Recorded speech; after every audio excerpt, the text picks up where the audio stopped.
ই better তো কম বেশ সবে চিন্তা তারে ই বেটা আজকে খুব বেশি গরম গরম হওয়ার কারণ হইল গিয়া তারা তো দুবু খাটলর বার দেখায় না যেহেতু হে ও খাটলর বার লইয়া যেহেতু গরতেন বারর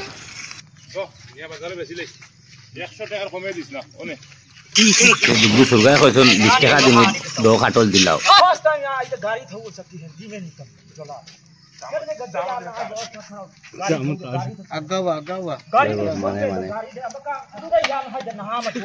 সিঁড়িব হান তোলো সিঁড়িব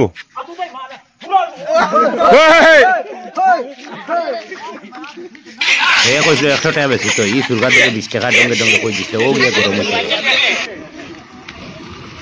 ও খাটল গুনে দে জুবাই খাটল গুনে দে ও দিলা জাকিতে দিলা ভিতরে ঘর গিয়া খাইব হে ওখানে হবু না গিয়া ওলা সুন্দর দো খাটলর বার লইয়া আবার হুরুতা দুকে বনিটা খারাপ হইলিছেন তার এই যে খাটলর বার লইয়া বার হইছিল ইটা বড় ঠিক লাগবো বাজার